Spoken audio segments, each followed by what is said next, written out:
Layla, who was, when I first joined Animal Rebellion, she was in animal think tank and was like the expert with many experience. And I'm sitting next to Julia, who I also worked for when I was a newish campaigner as well. So yeah, I don't know how I ended up on a panel between them, but here I am.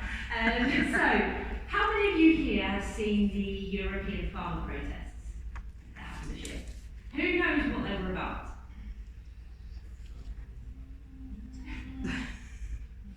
Ish, yeah. I think I do, yes. Yes. So they depends on the country. Many of them were about price of diesel, new regulations that were coming in. They're actually been reforming the common agricultural policy, bringing in a lot of new animal welfare laws. Farmers are very upset that they can't compete with imports that are produced at what they call lower quality than in the EU. So they protested, and everyone knows what happened. The farmers, they protested across Europe, Germany, Netherlands, Brussels. They were there with their tractors in France. And what happened was the EU rolled back on the animal welfare laws. So they promised to put in laws similar to what Labour were trying to do, and then we get this consequence of a group rising up, and then they just roll back on them.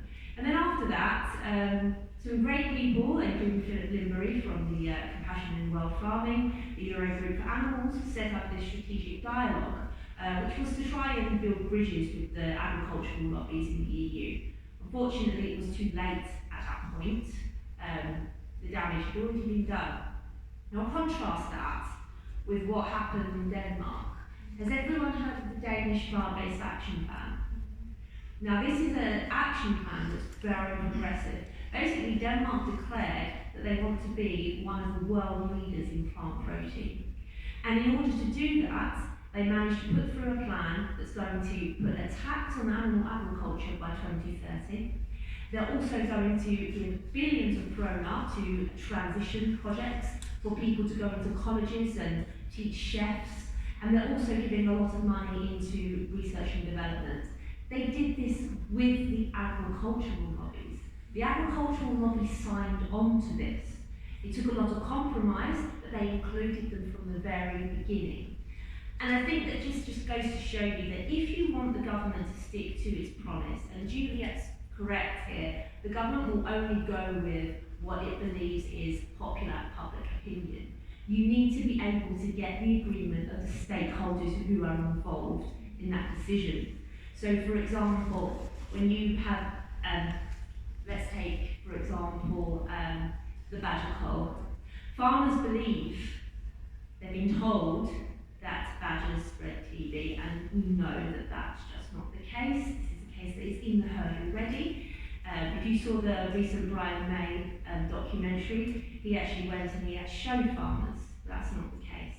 What we need to do is we need to get farmers to agree with us that it needs to end. And I think that's what will change the government and its policies.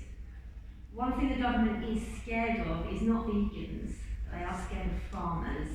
We have to be able to convince the public and the dominant groups to come with us. And I think that's the way in which we are going to change government policy. We need to actually reach out across the divide to people who disagree with us and come to some common sort of understanding and build campaigns around that.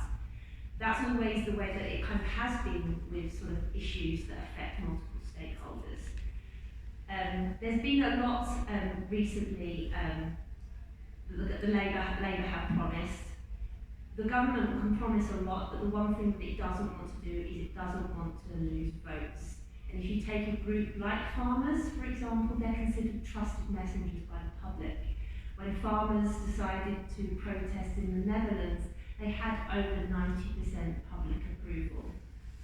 So we really, if we want to ensure that the government sticks to its promise, we need to become those trusted messengers, and that includes bringing in groups across the divide. So yeah, I hope that has given you some thought about how we can build campaigns that have a diversity of opinion and put the government into a position where they feel actually scared and they need to do something instead of thinking it's a fringe campaign.